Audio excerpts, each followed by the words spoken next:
We know there are many choices in internet radio, and the staff and host of LA Talk Live would like to thank you for choosing the internet's hottest destination for the most eclectic sound and invigorating talk. This is LA Talk Live. We are more than just talk.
Ago to WDC, and it's me, your man Curtis Blow, from Dr. J to Michael Jordan to Kevin Durant, who leads the whole league in scoring.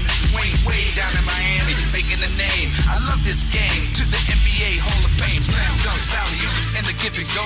Vince Carter, Superman, and my man Carmelo and Rondo over in Boston with the big three, captivating audiences. All right, good evening. Welcome to WDC Radio. I'm your host. I'm WDC. This is season 2, episode number 3. I want to thank everybody that's been tuning in last week. Thank you for your support, for all your Facebook posts in support of Trey and the loss of her baby, Morgan.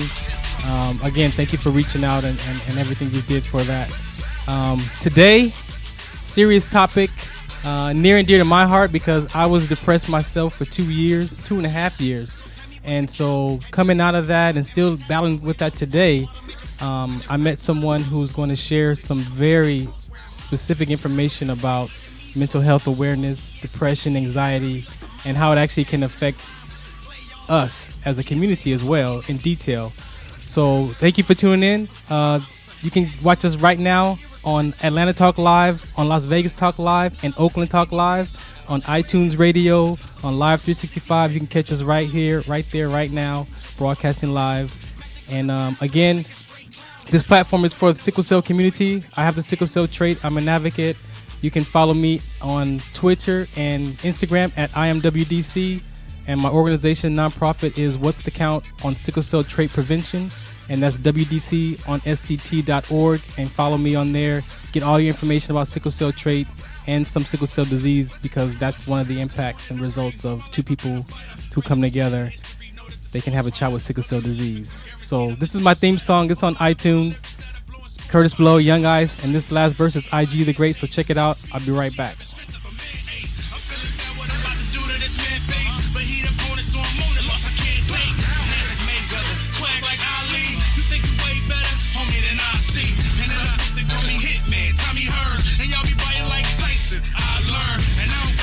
In front of the camera, all I do is show my warrior heart like Evander. Never been knocked out, but I've been knocked down. Long as I make it to the next round, what's the count?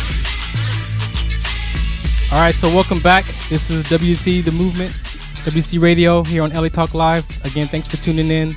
Today's conversation, we're gonna get right into it. This woman, this lady found me on LinkedIn, and when she reached out to me, I kind of looked at her page and research, and when we connected and started talking about who she was and what she was up to with veterans and just for humanity, like I said, it touched my heart because being depressed and still battling with that, and part of my disability from the military, 50% of severe depression. So I just wanted to find out more information, what she, her specialty with neuropsychology and what that's all about. And so we talked, and I could relate to it. I kind of, could understand a little bit more the more we talked, and she started to tell me some specifics about my community with sickle cell and how oxygen to the brain can affect, just your whole personality, just your whole life.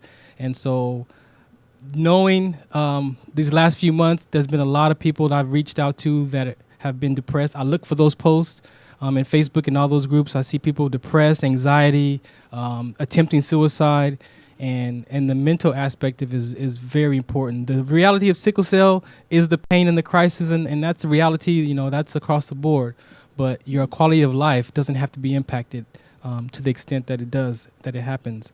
So, Dr. Gaines, you're a blessing to be here, so thank you for coming. You're a blessing just as much. We needed many, many blessings around. Yes, and I did an interview on your show in January. You did. It was a great interview. It was.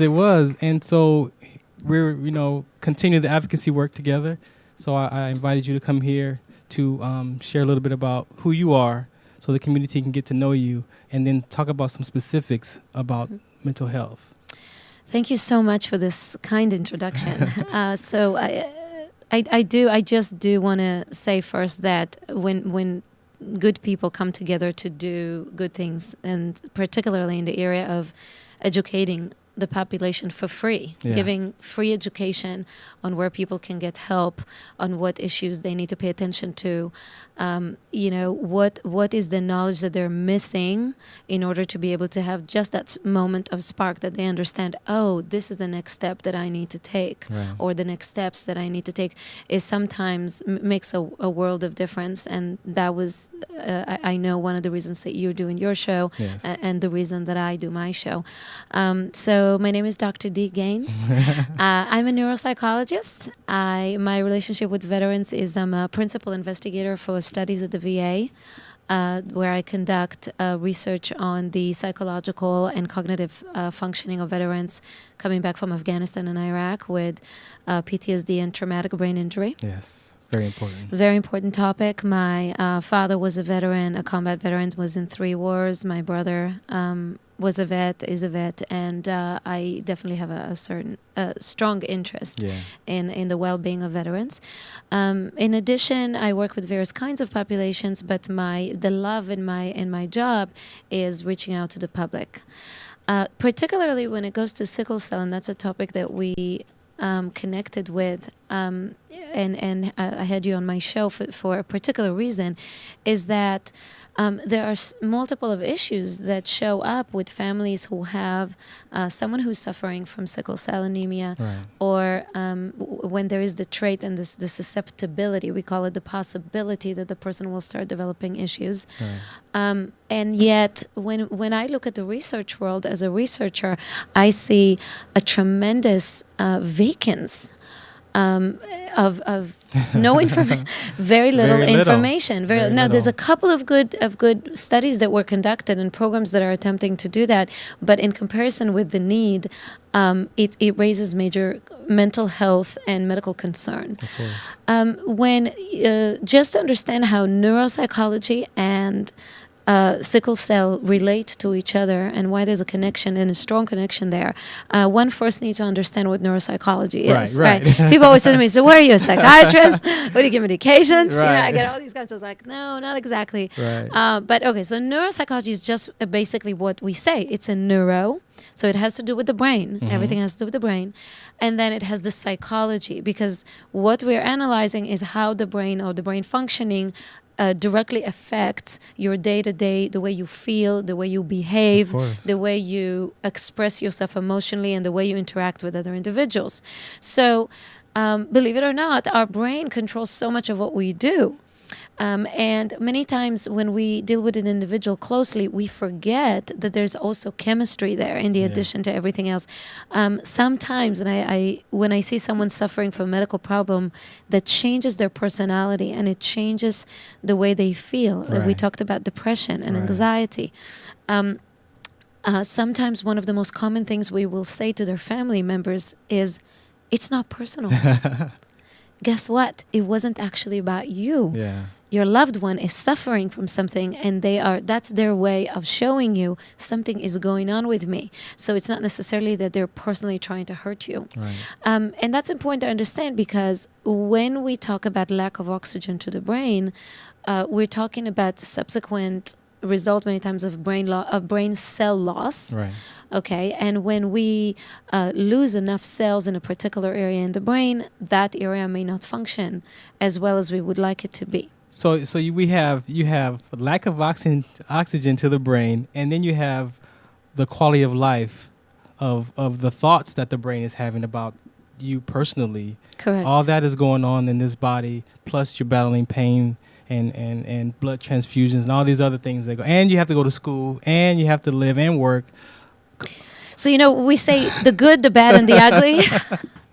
So I'm going to go kind of backwards, Okay. and I'm saying the bad, and I'm even saying some of the ugly, but I'm going to go for the good. Right. So we're going to talk about the things that people can do about the condition, and that this is why the knowledge, though, first of some of the things that are not so good Right. is important to set the tone so people have a greater understanding. But there's a lot that you can be doing about your condition. The fight is never over, and it's a different kind of fight.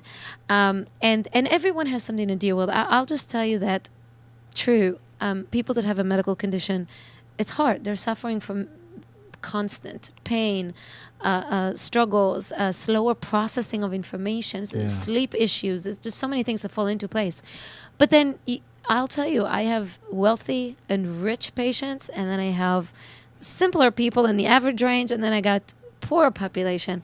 And I'll tell you, every single one of these groups is suffering from something. Exactly. And they're suffering from something very strong. And you can have all the money in the world, but if your child just overdosed and they're gone, you're going to feel just as bad as another person that did. So we have to think about, one thing that's sobering for psychologists is that we see that. We see that there's struggle, whoever you are, and if you believe in spirituality, everyone is born with something. Everyone's born in a struggle, but we rise above that. But you were saying something about how do you deal with the quality of life, and at the same time you've got this. Well, let's first talk about what the problems are. Okay, take a deep breath. Well, the problems are the first main issue, we call it executive functions. Okay. So research shows that when individuals suffer from sickle cell anemia, the lack of oxygen arrives to an area in the brain that's responsible for decision making, for following with plans and organization skills, with remembering the things that they need to do. Right. So there's the issue of memory there. Right. When you think about the word executive functions, it means like the CEO. So could you imagine a company and the CEO sometimes dozes off? Right. And it's like, where's the boss? But that happens. You get to a place where you're not able to necessarily, there are times that there is a difficulty connecting from point A to point B. Even though you need to take all these steps and you know that you need to do them, you may not follow through with the plan. That's a big issue. And this is early on? And we start seeing that in research with children who suffer from sickle cell, and then with teenagers especially. And mind you that area of the brain, the boss, is not fully developed until the age of 26. About 26 anyways. Wow. With just normal people, normal children. So, when you hear a teenager say, you say, do you know you weren't supposed to be drinking? Oh, I know. You know you weren't supposed to be driving? Oh, I know. Then why'd you do it? I don't know. Right. I know, I don't know. Yeah. But that's the area, because part of it is their brain is not fully developed. Wow. So that's one of the reasons why teenagers have to catch up, right? Well, could you imagine if you already have the changes that are taking place as a teenager, but now in addition to that, you have the effect of sickle cell. Exactly, the illness. That takes those children another step behind.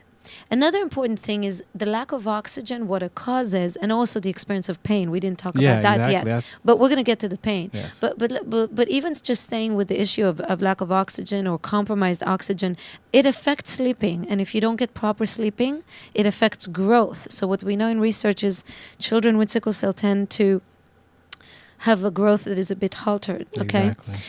It's a bit delayed. And yet again, intelligence-wise, and that's the good news, is that they could be really intelligent. They could be highly intelligent. So research shows they can have average or above average normal intelligence, and yet still in achievement. Yes. Here's the difference. People, you need to know that about your kids. When they go to school, there are two different things. There's potential, which is the IQ, okay, which we do IQ testing for. And then there's something we call achievement testing, which it means more how they're going to look like in the test that they're going to take in school, what kind of grades they're going to get. Right. Those are two different things. Studies. Yeah, and it's two different tasks that we test for. So their potential could be really high. Their performance can be really low. Because of the effects of... Partially because of the effect of sickle cell. Right. And why is that? Because when your cells are not receiving enough oxygen, you start experiencing fatigue. Yeah, okay, you're probably tired. number one. Yes, and when you're tired and you're fatigued, you have a much harder time concentrating and paying attention to the task that you need to do. Right. And guess what? If you don't pay attention and concentrate, you miss the information. And if you miss the information, how are you going to perform on memory tests anyways to begin with? You haven't memorized the information because you didn't pay attention. So, ripple effect, okay? And the social aspect of it. Then there's the social aspect. But also, if you suffer from pain, anyone who knows about pain, I remember I had a car accident. And by the way, that, for me, I always treat people. But then for me to have a car accident and have my back injured and be in extreme pain, like a level 9 for about a year, was very sobering because it really gave me a glimpse of what my patients who have chronic pain go through. And I have a study that I'm conducting right now at the Veterans Affairs that has to do with chronic pain of veterans. Yeah.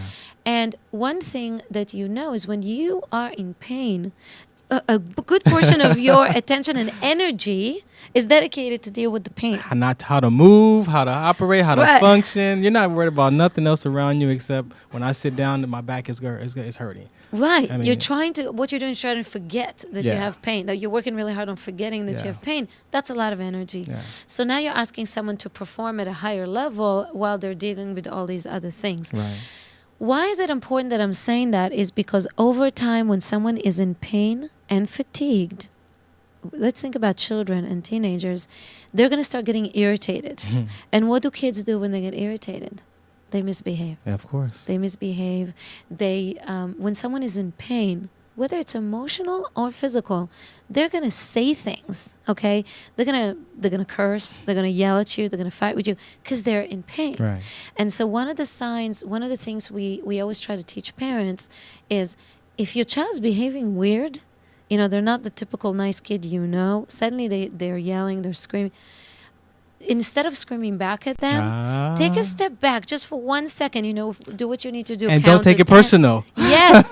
It's not always personal, yes. Okay? It's not personal. Take a step back and say, is there something going on with my kid? Like, why are they behaving this way? Maybe they're going through something. Yeah. Okay, try to open the conversation. Try to open a door. And it's hard to do because when somebody screams, you want to scream back. Well, because I notice we react to a lot of things. We don't have a conversation, we react. Right. You say something and you say it's a reaction. It's not a conversation. Because we're not listening. Exactly. We're not listening. We're not paying attention. So one thing you want to do is take a step back and say, can I give my child a chance? Or my spouse. Yeah. What if your spouse is suffering? Exactly. You want to take a step back and say, can I give them a chance at calming down and rationally telling me what's going on? And by the way, this is mainly for the women. I'm going to make a little separation here. And research supports me, so if you get angry, I'm sorry, but research supports that. Women, we have a tendency, and it's just a biological thing, and there were books written about it, like Men from Mars, Women from Venus, all that. We have a tendency that when we see a problem, like our loved one, let's talk about a spouse, we just want to grab them and, what's going on? Tell me right now. And then males normally want to go away. Yeah. They want to walk away. They want to calm down, think through something, and then when they're ready, they want to talk to you. Women want the answer right now. Yeah. And we also, for women, we work out our problems through talking. And now I'm making a general statement. Not all women are like that. I'm a lot like a man in some things, so I don't like to talk too much until I figure out what it is.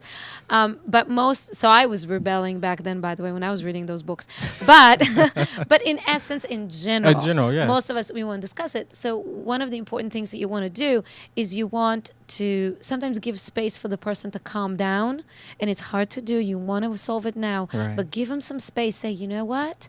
Even if they go really high and really hot, say something very nicely like, when you're ready, I'm here to talk to you. Yeah. So I'm really concerned. I love you. I'm really concerned. Oh, screw slam me the door. It's okay. Yeah. I'm here for you when you're ready. And many, many times, that does the job. Yeah. That does the job because the person has to come down. But I want to touch on other things besides executive functions. So we talked about the frontal lobe. We talk about that boss. But there's other areas that are affected. The speed of processing, how fast your brain is processing information. So kids with sickle cell or teenagers or people, they need more time to perform a specific task, a cognitive task. So if you have a child that's suffering from that, you need to be on the case of the teachers and remind the teachers, my child needs more time. Be sophisticated. Say, research says my kid needs more time. But you don't want to separate them in a special ed class either. No. Because that's going to affect the social skills as well. So you want to keep them in the class, but just have the teachers aware of what your child is living with. It's one thing to communicate that to the teacher. It's another thing to talk to the children. Right. And your child is normal. Your child's IQ is normal. Exactly. Your child's emotions are normal. They're struggling with something, but they're in the normal range. So again, but you want to make sure that the teacher knows, so she gives a chance. She doesn't judge the quote unquote or translate the kid's performance to something else. Right. You talked about depression. That's a very important point. Why won't you expand on that before I talk? I can look back now after some of the personal development courses that I took, Landmark Education. I always acknowledge them, that program, because it helped me to see how my depression even started. Like with just the conversation with the military saying that your career is, you're going to go to a medical board. And then I made it mean my life was over. Right. And then it's like, now my life is over, and everything around me is because my life is over. And then I got the physical pain, and then now I'm dealing with my emotional and now I'm physical pain, in which I was a basketball player. I played basketball 3 or 4 times a week, 4 or 5 hours. That was my stress relief. So now I'm getting depressed, and I have no outlet to relieve that stress, and I just spiraled out. One of the problems is it sounds like you weren't giving an open door to, okay, you can't do this, but this is all the other things that you can do. Yeah. And I think it was sort of like, well, this is it. That's it. It's over. Right. It's over. It's over. And professionals don't need to say it in those words for a patient to feel that way. Yeah. Or for a system. Yeah. And we are not our diagnosis. No matter what our diagnosis, we are way above that. We are a complete human being. Exactly. And I think that's where part of the healing begins, when you understand, yes, I have that struggle, but that struggle doesn't define me. And then also we talked about a couple of days ago with the identity and the social aspect of it. I mean, by the time all that collapsed, I was in a dark place. 3 or 4 o'clock in the morning, awake, worrying about what am I going to do? And after going through it, and then now being connected to this sickle cell community that I didn't know I was even a part of at the time, I didn't know nothing about it, and then now meeting people and having the same relatedness conversation, it's like I can identify with that, and I believe that's why God allowed me to experience that, because now I can relate. And you say PTSD, you say severe depression, it doesn't matter if you're military. Like you say, you can have depression from a car accident, almost something happening could trigger, your brain to shift differently. And so coming out of that and then starting to talk to people and talk to my community and people who are depressed, who have attempted suicide, I thought about it. So I can relate to that. So the identity, the pain, like, how do you still live? How do you live with that? Let's touch a little bit on the identity. The identity of individuals normally is being developed in childhood, and the vast majority of it completes around the teenage years, again, up until the age of 25, 26. And so when you think about young men and women going to the military, they enlist at the time when their identity is being strongly developed as a young adult.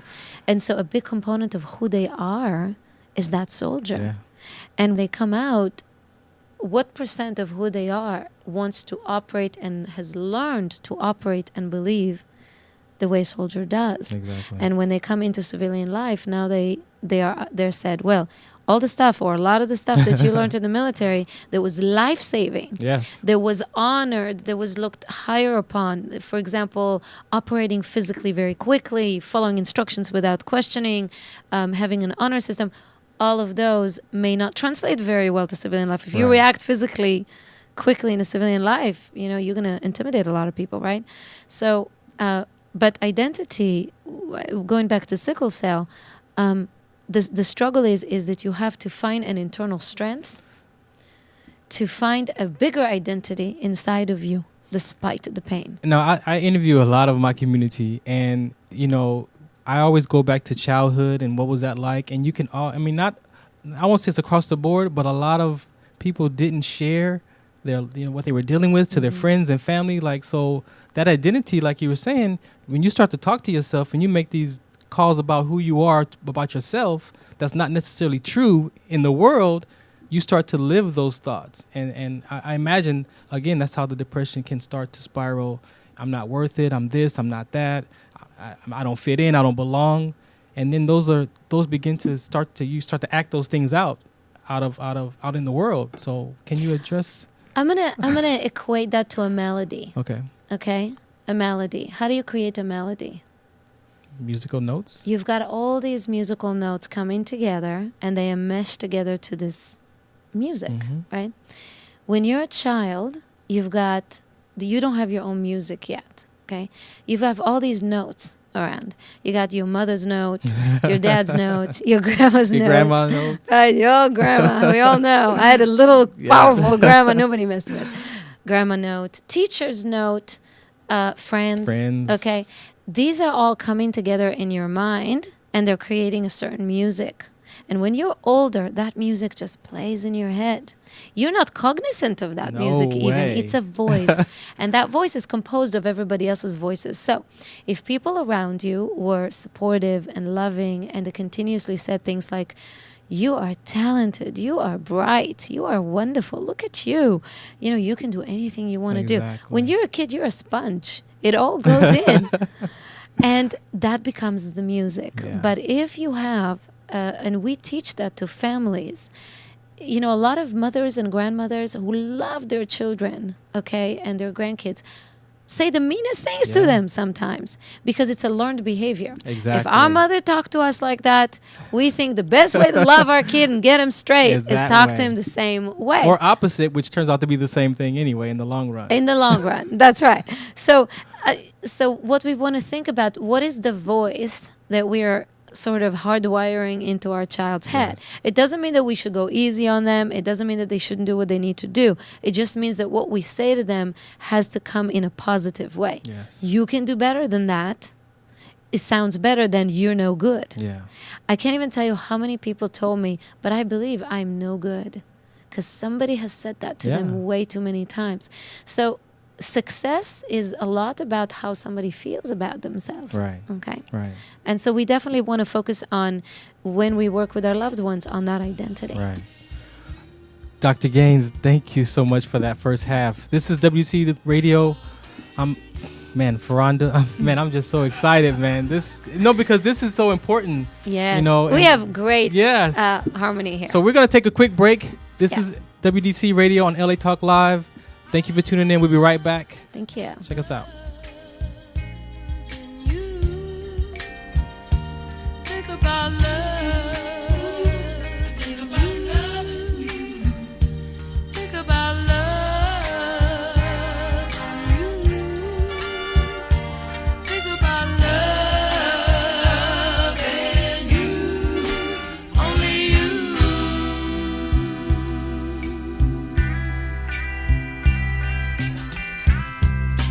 I think about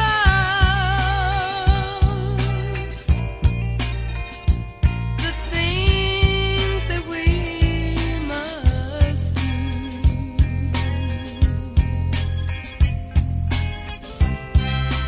hoping that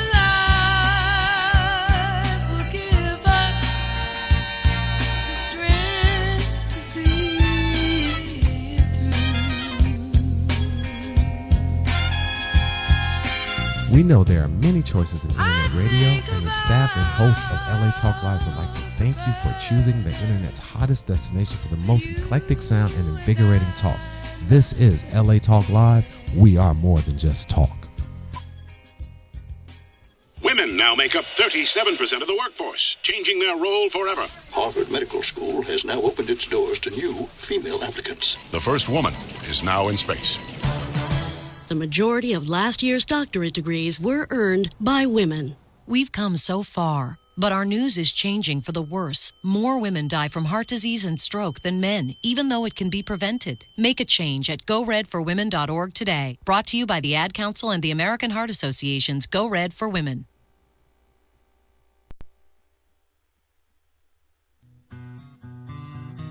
Hi, this is Marsha Waiteka, inviting you to join me every Monday at 1 p.m. for Born to Talk, where conversation plus connections equal community.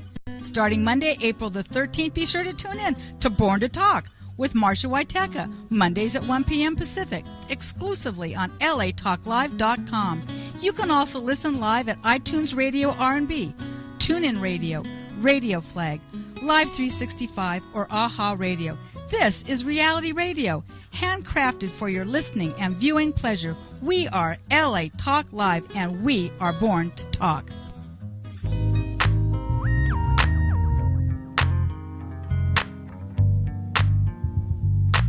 Hey, shout us out. What's the count? Tune in to WDC Radio with me, Farron Dozier, your host, a.k.a. I Am WDC, on Wednesdays, 7 p.m. Pacific, 10 p.m. Eastern, as we cover aspects of sickle cell trait, interviews with doctors, nurses, caregivers, and those living with sickle cell. So be sure to tune in every Wednesday, 7 p.m. Pacific, on WDC Radio, exclusively here on LA Talk Live, where we're more than just talk. This is SCTD. You are now listening to WDC Radio. Stay tuned for more information on LA Talk Live. We are more than just talk. All right, welcome back. This is WDC Radio. I'm your host. I'm WDC. Got Dr. D, Dr. Gaines here, sharing about mental health, about neuropsychology, and just about life and purpose. We're going to start talking about. You know, we were talking about off the air how a lot of our community, we don't reach out to our resources. You know, we have this stigma in some families that you don't talk about the person's mental state. Like, that's a taboo. But some communities do. They address those issues. What have you seen as far as what that looks like in your world of being able to tap into the resources and how even? I'm going to tell you that I understand it almost on a personal level because my father is Italian. You know, Italians and Latinos have a tendency also to maybe look at mental health issues or reaching out to mental health services as something you don't want to do because you don't want to show a weakness or a problem. Some individuals in the veteran population also feel the same way. And so this is a culture that you see in many places. Some families don't want to talk about the problems. And what I often see is that the longer you wait with the problem, the harder it's going to get to deal with. And when we think about dealing with mental health issues like depression and suffering from those problems, they're not going to go away by themselves. So you need to address those. But you can do it in a discreet way. You don't have to share it with the whole world. You know, I can't see a psychologist. You don't have to talk to everyone about this. Keep it discreet, but you need to be the squeaky wheel. You have to be. The squeaky wheel gets the oil. Okay. We have to stand up and reach out for services. We have to talk to the doctors and tell the doctors what we need. And by the way, doctors are bound in confidentiality. We have also a law called HIPAA where doctors are not even allowed anymore to send medical information from one facility to another without you giving in another authorization. So there's a lot of safety around that and a lot of laws. But doctors are required to hear you and to make the appropriate referrals. So if you're communicating to your doctor that you're suffering from depression and the doctor is not making the correct referral, complain again. Go get another doctor. And by the way, people sometimes forget, but doctors are people. And they're all different. If you get a lawyer and the lawyer is no good, you go get a different lawyer, right? You can do the same thing with doctors. Nobody says you got to stay with the doc. So get a second opinion. Okay, if it doesn't feel right to you and you're not connecting to your doctor, trust your heart. try to find another one. How do you encourage that person to even, like the parent, to take that first initial step? Because if they have the mindset of we don't do that, that's got to start with the parent at least. Absolutely. The encouragement with the parent to say, you know what, I'm going to take you. Right. Because we need help. Well, there's two things that how I get people to go in. And not all of them do. Sometimes it takes a while before somebody makes the step, but it doesn't matter. You could still plant the seed. Right. You could always plant. I'll tell you, sometimes I said something and I didn't know if it did any good. And then 2 years later, the person knocks on the door and says to me, remember you said, and I was like, I don't remember. And I said, remember you said that? I decided, a year later, 2 years later. So it doesn't matter. Plant the seed. Yeah. But here's what I'm going to say. Two things. If you truly love your child, if you truly, truly, deeply love your child, you want them happy. More than anything in the world, you want them happy. You want that kid to wake up in the morning and want to live. So nothing else matters. Yeah. Nothing else matters. Stigma, your annoying neighbor, even the miss. And if you have to eat pasta for a whole week. Yeah. Okay? Everybody has situations. Okay, so I'm a doc now, but when I was a student, I was living with 3 babies in my parents-in-law's bottom floor with my husband, and he was going to school and I was going to school, and I ate pasta. Yeah. So my kids could have the chicken. Yeah. So what? I'm serious. But if your kid needs the help and you truly love them, you got to make it happen, and more than anything. And we always, I always say that the disease doesn't define you. Correct. And that by having those kind of, planting those kind of seeds and then having people talk about, your passions, your purpose, I mean, that starts to shift. Like when I see someone post about I'm depressed and I'm feeling, this type of way, I send, hey, you can call me. Mm-hmm. And a lot of times I get phone calls, and then sometimes they just want somebody to listen. And then when you listen and I can, put their shoes on per se and walk with them, then it's like, okay, then after all that's said and done, now what? Like, so what do you do? Well, in a way, you touched on 2 important points. One of them is, in a way, you were representing for that person a positive relationship. Yeah. So the first and most important thing is disconnect from, and we talked about that in the past, disconnect from negative people. Yeah. You have to, when somebody is toxic in your life and they bring you down, you call them and you say, I want to die, and they go for it. Yeah. You don't call them again. And, we laugh, but you see it in social media all the time. Yes. You got teenagers posting things like, I'm in pain or something like that. And then there's other kids who have no capacity to give them the kind of love that they need at that moment, posting terrible things that can derail them from where they need to be. Exactly. So we have to protect ourselves. Every human being has to say, if I care about myself and I love myself, I got to know when to choose to get engaged with people and when not to. Right. Some people you're going to need to cut out of your life, and you need to be at peace with that. And there's nothing wrong with making those choices. Like you have to. If that's how if you want to live, because it's not about surviving life anymore. It's about living. And if you want to live a life that's happy and you love, then you gotta quality of life. Quality of life is important. And you know what? That person is going to have their own journey. So if you believe that different people, everybody has a different journey, that person has to work on something. Right. But why should you be the one that would have to go through this with them? Right. So you have your own journey, and there's only so much you should be taking in. Right. The second thing is you talked about passion, and that's so important. You look historically, there are people who suffered from terrible medical conditions who've accomplished amazing things. I mean, let's take one example. Michael J. Fox, okay?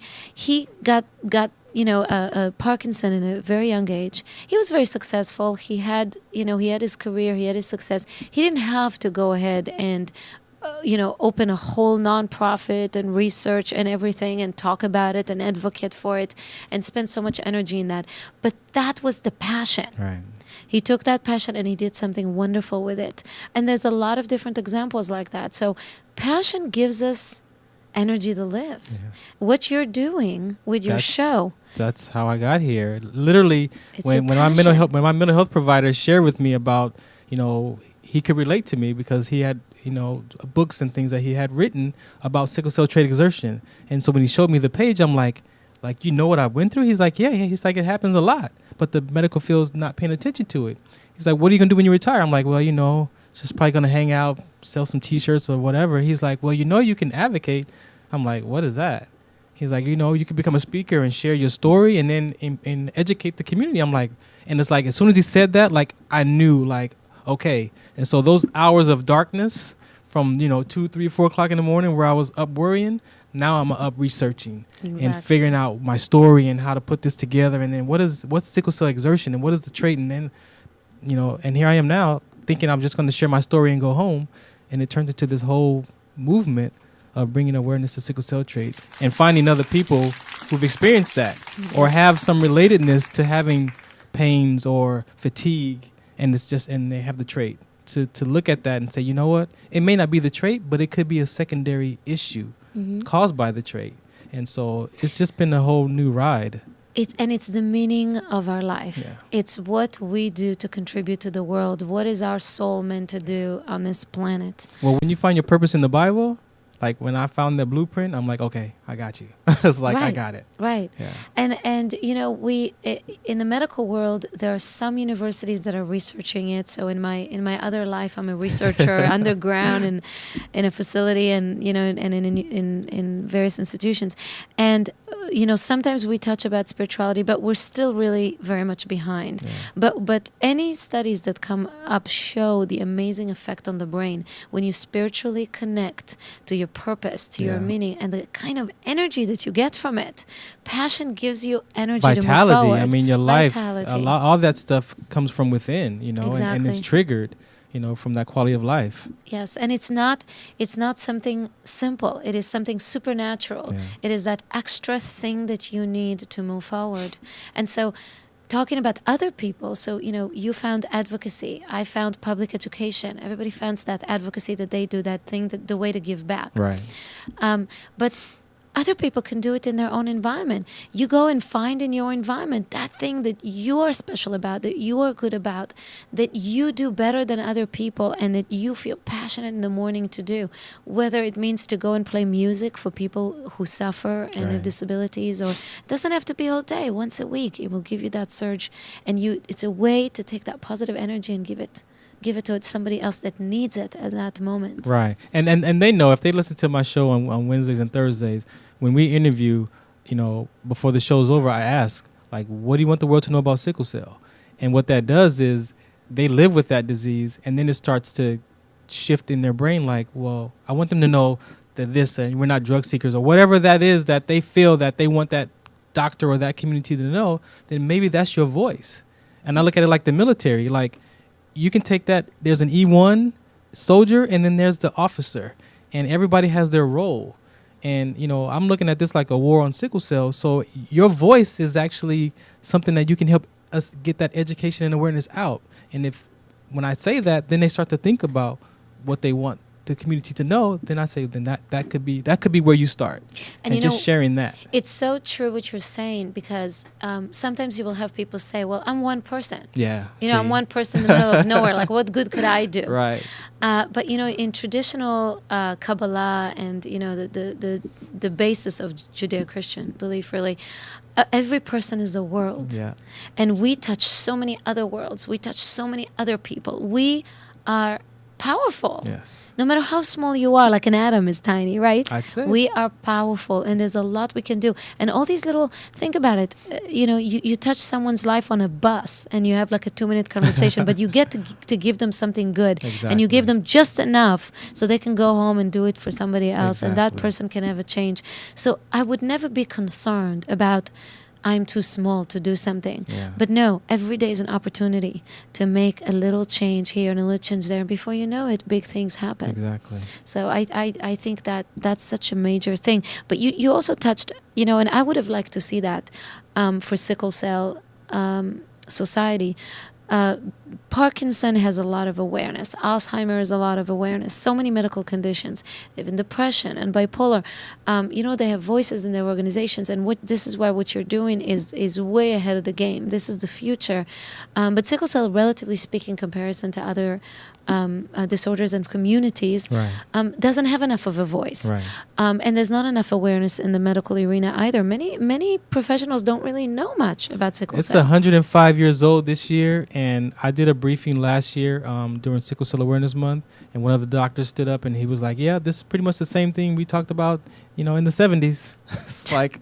Not much progress really? has And been he looked made. at me, and I'm looking at him like, really? Like, yeah, okay. Yeah, It's time not for enough something. progress. Yes, it's time for a new conversation. That's what I say. It's time for a new conversation. And so it's going to start within the community. Correct. You know, And we need to reach out to leaders that can provide the funding behind the movement, because money speaks. Money is powerful in that regard, and it needs to be utilized. There's a lot of fundraising events that are going on for various causes, and something lovely that has been going on lately in the country has been going on for veterans. And you're starting to see more and more and more organizations helping the veterans and getting fundings, and it becomes a force. And we would want to see the same thing for Sickle Cell Society. Yes, definitely. Is there any other points that we want to make sure you cover? Yeah, so let's go ahead and talk about a couple of other things.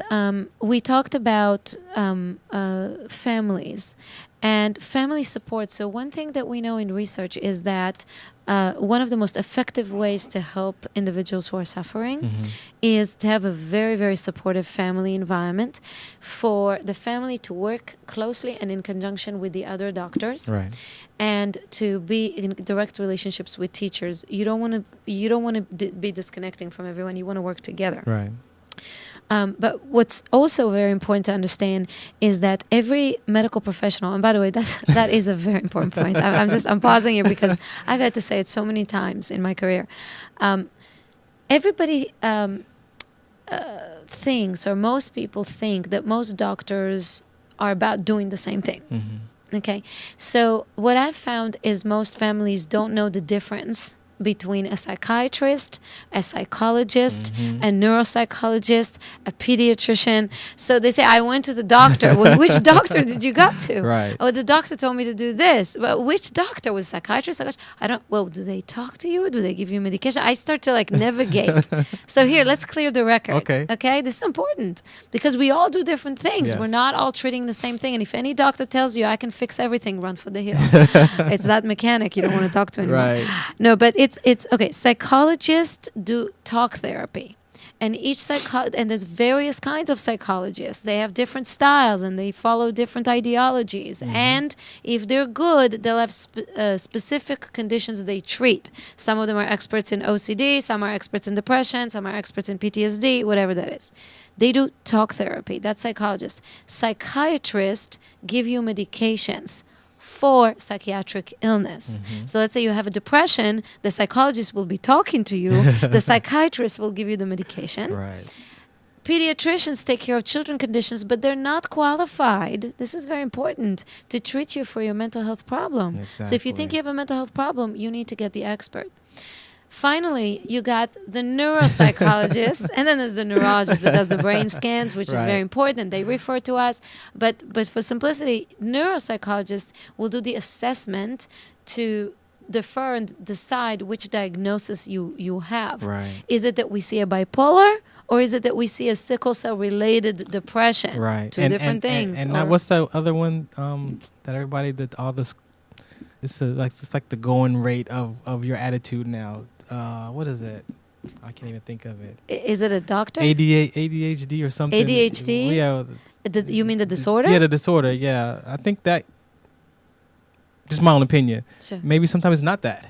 Oh yeah. Yeah. Sometimes it's not Sometimes that. It's the same thing with PTSD. Right, but if we don't. So to not be a catch-all, you have to go and find out. Yes. See someone like you to find out exactly what that category is. Yeah, see, neuropsychologists, their whole training and many, many, many years of training is to differentiate between one diagnosis to another. Right.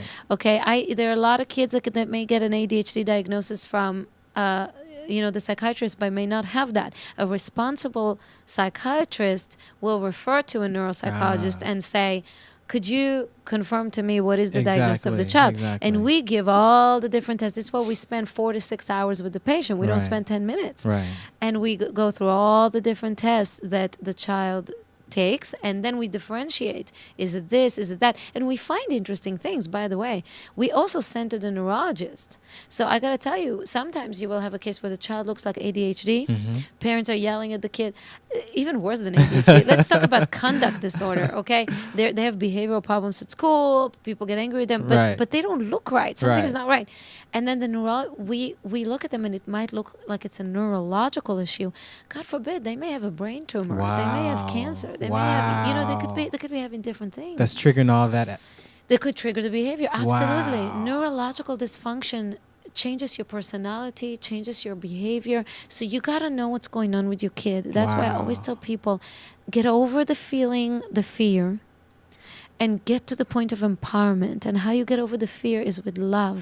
If you truly love your child and you want them to be better, at the end of the day, do you want them to feel better? Yeah. Get them the right diagnosis. We got 10 minutes. Thank you. You're welcome. This is going to be a little edgy, but can you address some suicide issues? Because that, unfortunately, that's a huge topic in our community.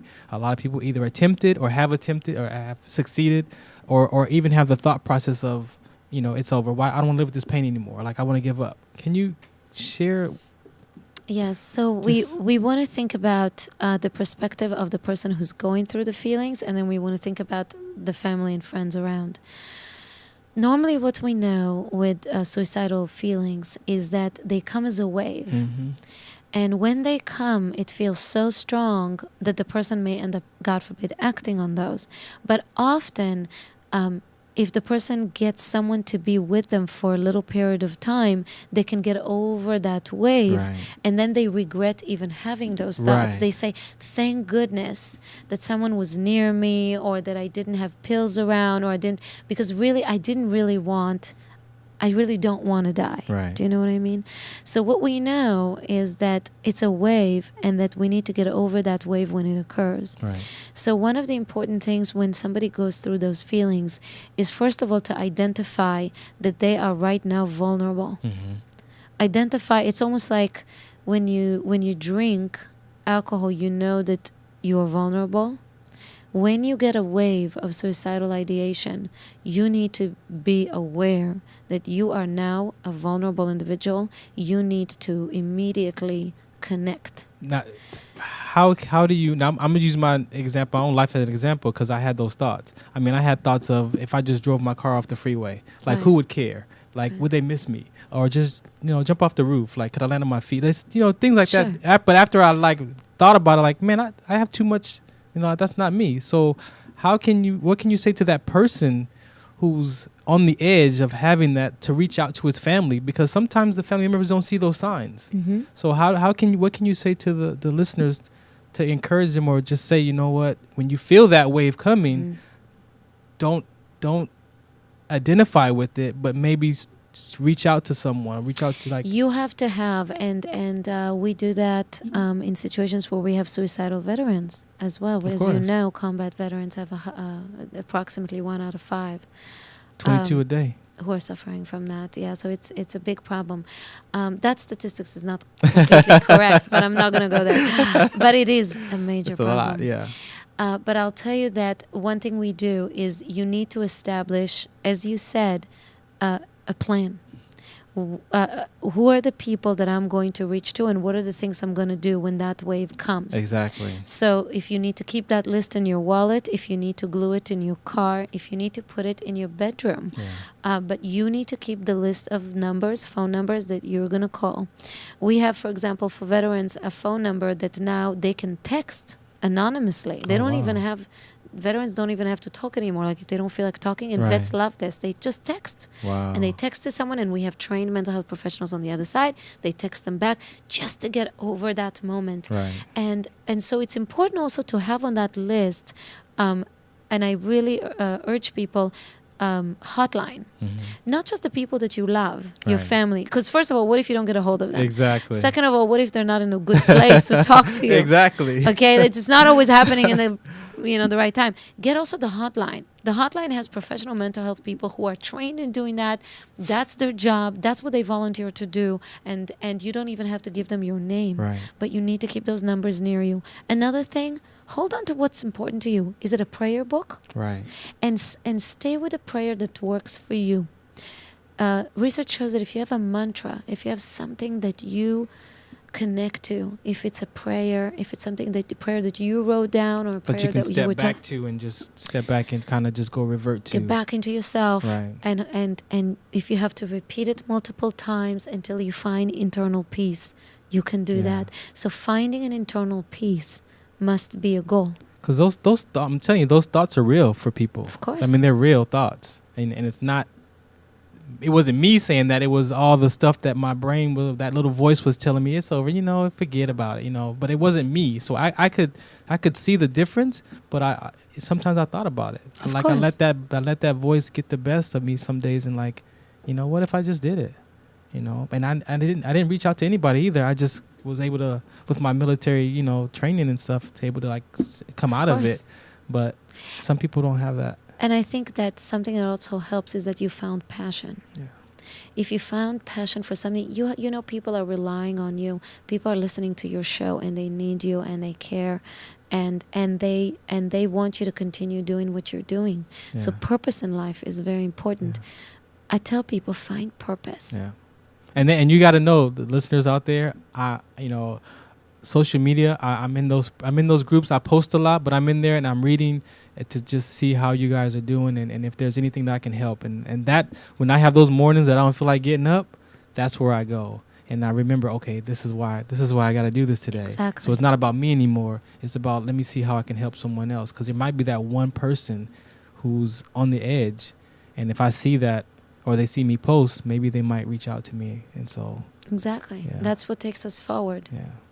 Any last words? Anything you want to? Gosh, well, I think that I'll just say one thing. We can never have enough blessings. Yeah.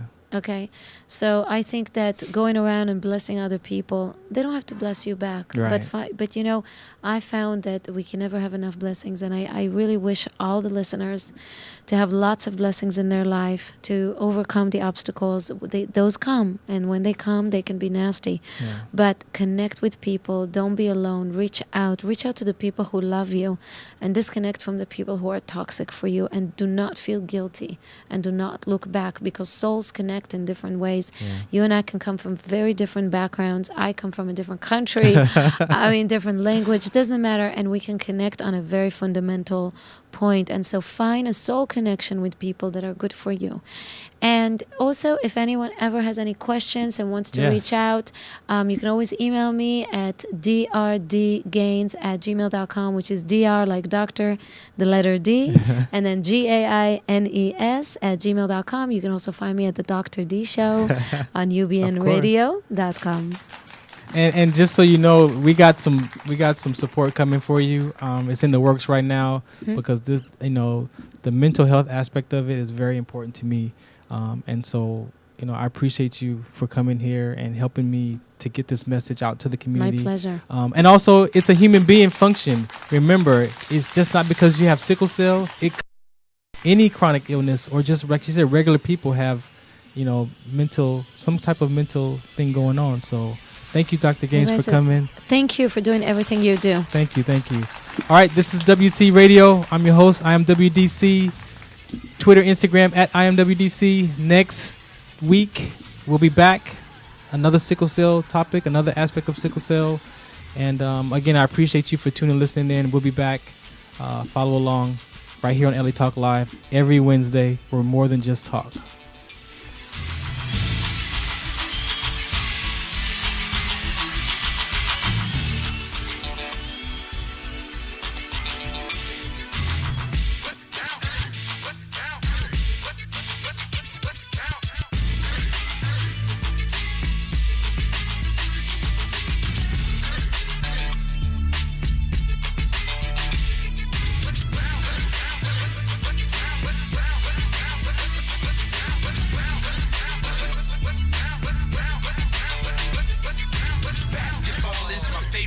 You know I like the way they dribble up and down the court, fast and slow.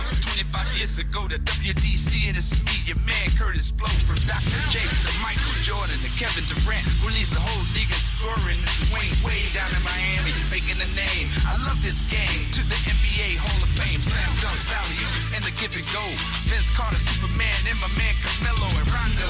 Over in Boston with the big three, captivating audiences across the country and ruling the world like LeBron the King. I say, man, Kobe sure has a lot of rings. I do my thing, not for the bling, playing in the amount. It's the NBA Finals, so what's the count?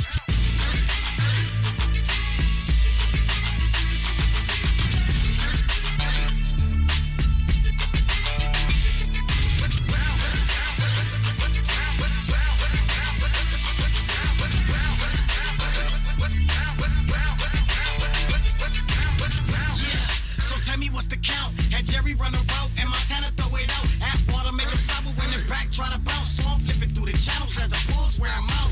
Trying to go for 40 enemies, close mouth. So I'm ESPN and bury like a mouse. Scanning through the rivals, playoff idol. He'll make all enemies suicidal. Similar to Marshall Falk, a quick bouncer. Scanning on the fast, all you hear is the announcer. Then competition, so the crowd scream louder. Then he realized Roger Craig is his founder. So he sits on the defender around her. As Kareem Abdul-Jabbar hooks a mountain. Magic with a pass, so the Lakers straight clowning. All I wanna know is homeboy, what's the count? And